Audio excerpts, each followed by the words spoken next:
Good morning guys! Mabuhay! Today we'll be tackling about the Region 10, which is Northern Mindanao.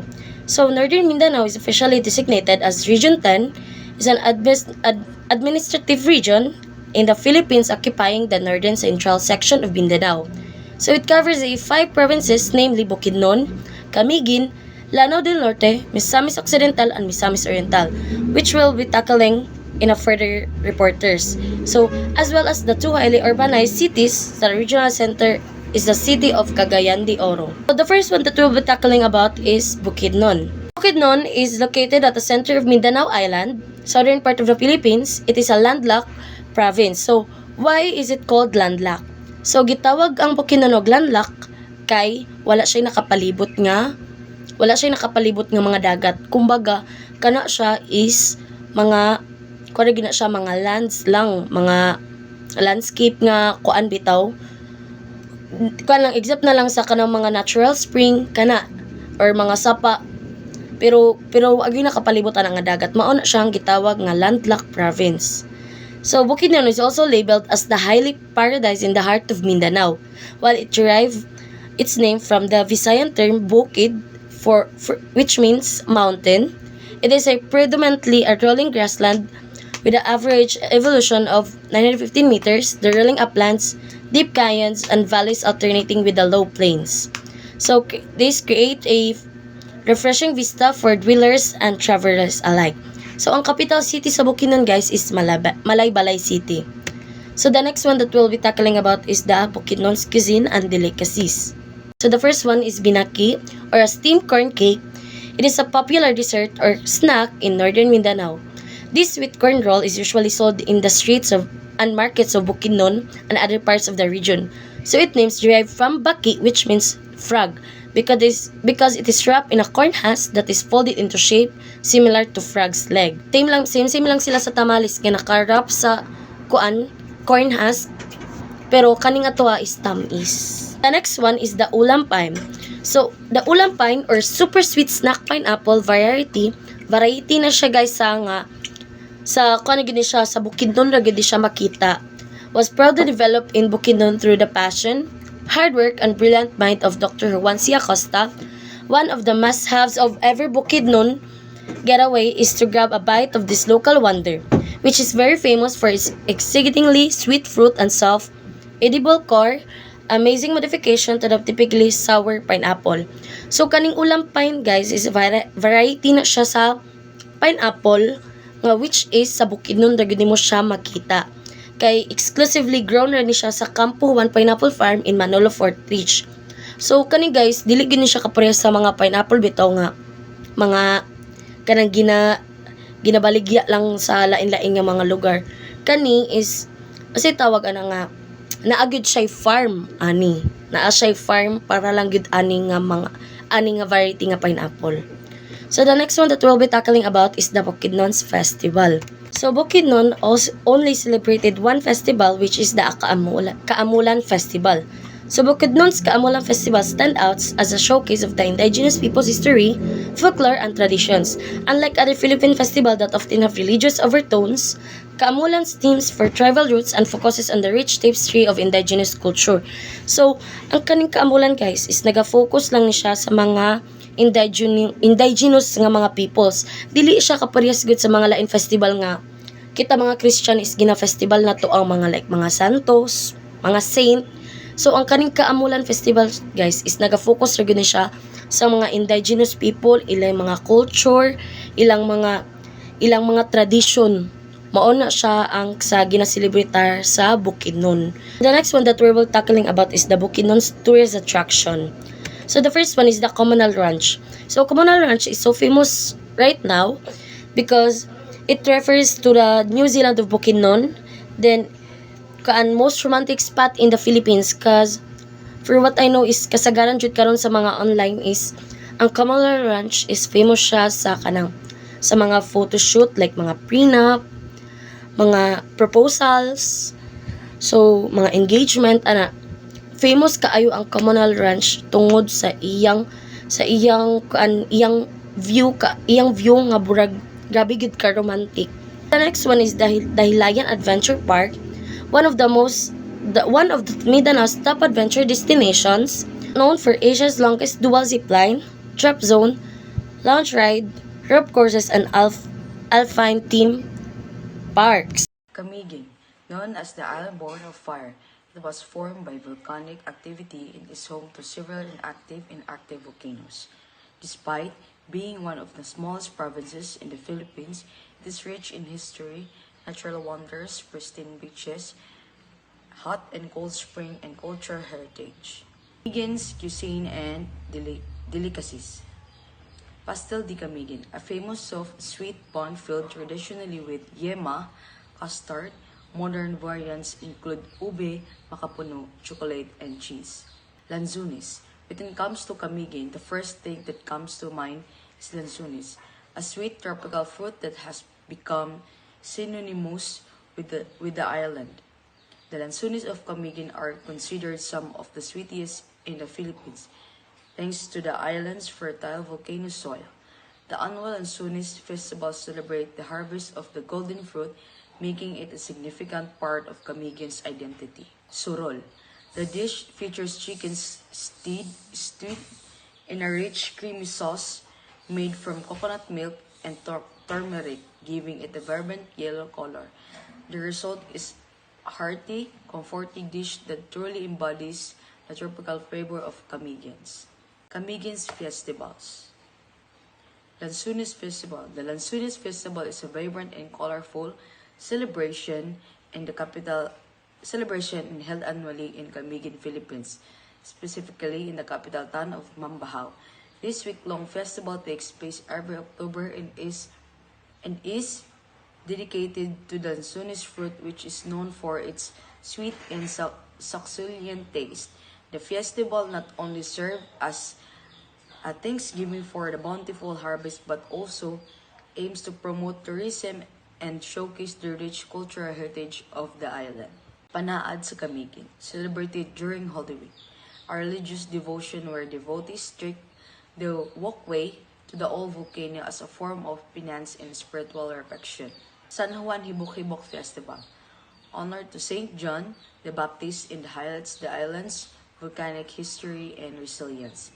Includes fluvial parades, street dances, and cultural shows. So, Camiguin's tourism attractions. First, White Island, a stunning white sandbar located off the coast of Mambahaw, offers a panoramic view of Mount Hibok-Hibok in the sea. Ideal for swimming, sunbathing, and photoshoot. Second, Mantigi Island, the nature park, a paradise island with powdery white sand and crystal clear waters in a lush forest interior, perfect for snorkeling, diving, and eco tours. Third, Sunken Cemetery, iconic site marked by a giant cross rising from the sea, result of a volcano eruption in the 1870s that sank the area. Lanao del Norte. Lanao del Norte, known as the land of beauty in bounty, it is characterized by fertile plains, rolling hills, rich cultural traditions, and a harmonious blend of Maranao and Cebuano communities. Lanao del Norte is also known for its vast agricultural land, strong cultural identity, and an array of natural attractions such as waterfalls, mountains, and marine sanctuaries. Lanao del Norte's cuisine and delicacies. Supalapa, a traditional Maranao condiment made from sakura, native scallion, ginger, and chili, used to flavor rice, viands, seafoods, and beef dishes. Piaparan, a signature Maranao chicken dish cooked with coconut milk, turmeric, ginger, and palapa. Creamy, aromatic, and usually served during special occasions.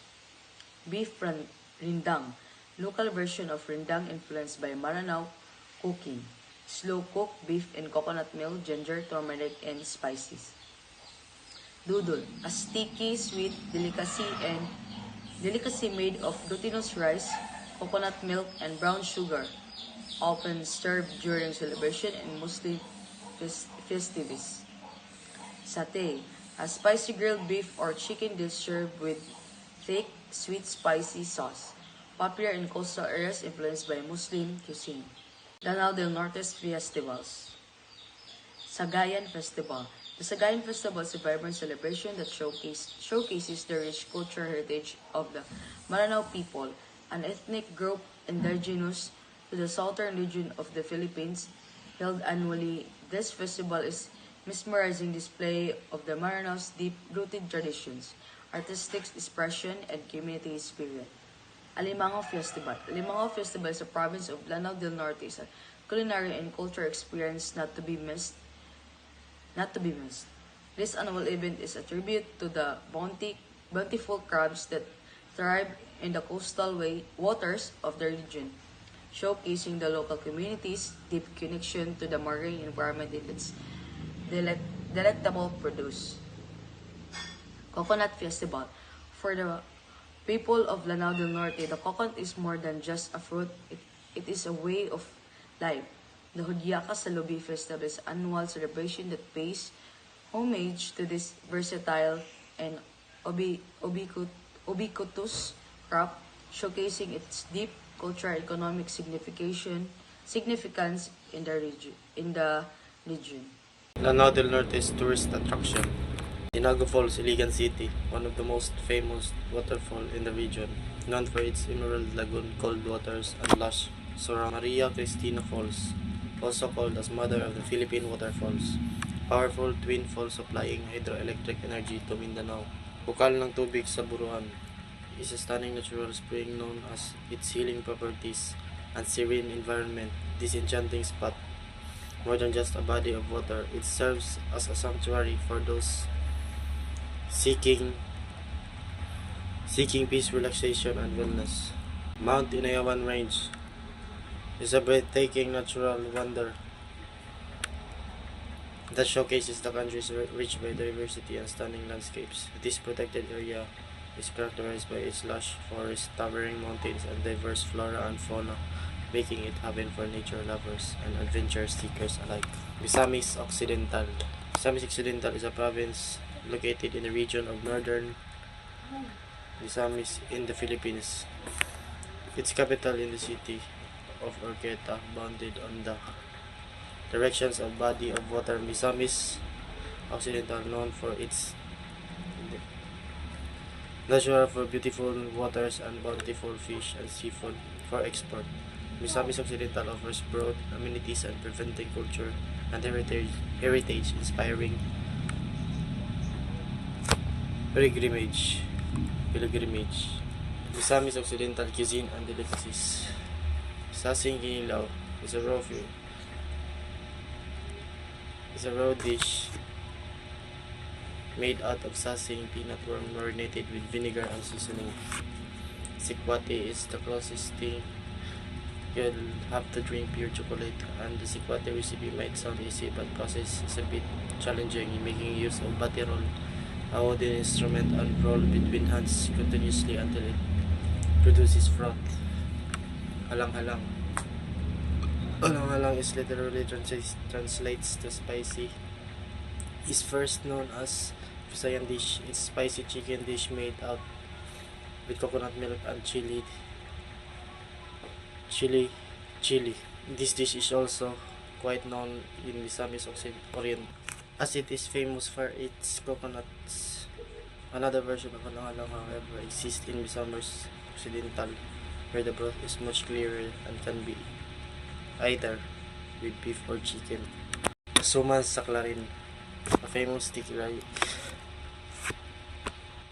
made from glutinous rice cooked in coconut milk and wrapped neatly in banana leaf. Misamis Occidental Festival. Pasungko Festival. Pasungko Festival is the founding anniversary cultural festival celebrating in the indigenous people called Sobaran, and the biggest found in the province of Misamis Occidental, Philippines every November 2.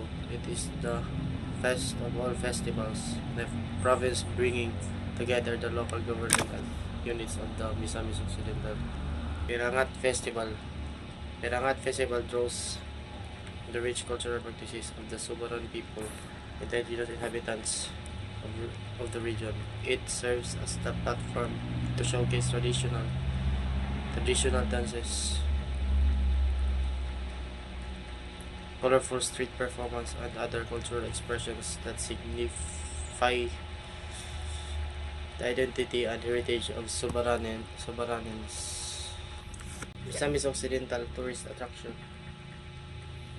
Maria Cristina Ancestral House. The historical residence showcases the unity blend of local Spanish influences reflecting the opulent lifestyle of the elite during the colonial period. The house is characterized by its intricate wooden carving, capital windows, and expansive verandas that open to stunning views of the surrounding landscapes. Malindang Natural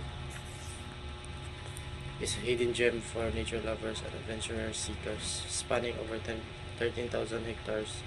This park is sanctuary for diverse flora and fauna, making it a vital ecological zone. The park centerpiece, Mount Malindang Tower, majestically at 2,425 meters above sea level, offering breathtaking views and challenging hikes. Bonanza Beach is a hidden gem that offers perfect escape for nature lovers and beach enthusiasts, stretching along the serene coastline. This beach is characterized by its fine white sand, crystal clear waters, and lush tropical surroundings. Immaculate Conception Cathedral is a stunning architectural marvel and a significant religious site for the Catholic community. This majestic cathedral, dedicated to the Virgin Mary, stands as symbol of faith, history, and culture in the region. Its grand facade, intricate stained glass window, and towering spires make it a popular destination for both pilgrims and tourists alike. Misamis Oriental. Misamis Oriental, the province of Misamis Oriental, fondly known as Misamis Oriental, is the third largest economy in the northern Mindanao, spanning a large 3,570 square kilometers. The province is defined by its majestic mountains and rolling hills, which cover about 70% of its land area. Misamis Oriental is home to 23 municipalities and 2 vibrant cities, El Salvador and Jingo. Cagayan de Oro City, the bustling capital, is highly urbanized hub that operates independently of the province. Misamis Oriental cuisine and delicacies. Ampaw sa Gingoog. Gingoog City is known for this sweet puff rice snack, light, crunchy, and mixed with caramelized sugar. Bibingka sa Saan, a local rice cake baked using charcoal, using soft, buttery, slightly chewy, and the best eaten warm. Kinilaw sa tabon-tabon, a purely Misamis Oriental style kinilaw made with tabon-tabon, a fruit that removes the lansa. Uses fresh marlin or tuna, ginger, sili, vinegar, and coconut milk. Piniyalan. Meat is low cooked in kakang gata, pure coconut cream, tradition of farm communities, especially in Claveria and Asahan. Misamis Oriental's festivals.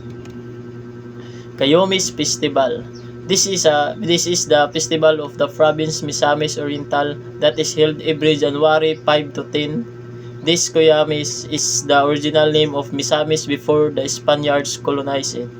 The highlights of the festival showcase products and byproducts made out of coconut trees.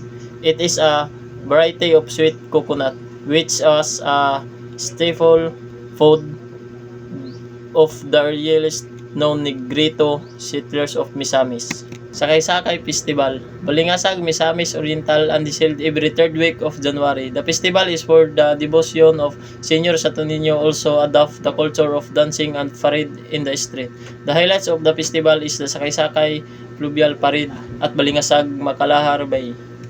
Cagayan Festival. This is the festival of Misamis Oriental, capital Cagayan de Oro, and it's held every August 28th day, and it's feast day of Saint Agustin, patron saint of the city of Cagayan de Oro. Mostly the festival celebration will take 3 weeks, and it will start in the first week of the month. It's a full of activities like pageant, competition, marathon, agricultural trade fairs, cultural, street dancing parades, exhibition, and sponsored event to the patron and fluvial parade. Giaga Festival, Lagindingan, Misamis Oriental, at is held every 12 of July. A street dancing competition depicting how Lagindingan became one of the municipalities of Misamis Oriental is the highlight the festival.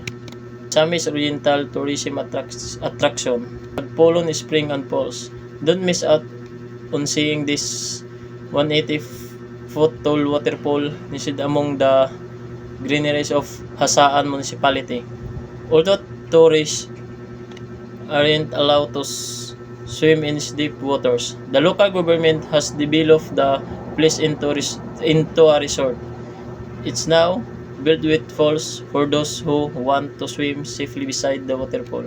Castilla Museum. Take a trip down memory lane and immerse yourself in 20th century Philippines while looking through the Philippines unique collection of memorabilia. One of the museum current goals is to educate the youth and future generation about the Filipino lifestyle during the 20th century. Mapawa Nature Park. Within Mapawa Nature Park, wide expanse, you find stunning views, waterfalls, falls, zipline, horse field, and trails, where you can hike to your heart content. Malasag Eco Tourism Village. Malasag Eco Tourism Village is a park owned and managed by the Philippines Tourism Authority. It highlights replicants of tribal houses in the region. We'll also find the museum, a swimming pool, a restaurant, and cottage with this 7-hectare reforested property. St. Augustine Metropolitan Cathedral. St. Augustine Metropolitan Cathedral is a century-old Gothic-inspired church and the mosque in Cagayan de Oro. Its intricate exterior design draw in both devout and the simply curious. Manda, suksa, suksa, Manda, suksa, suksa, Mindanao, Mindanao, Mindanao, Sahara, Mindanao.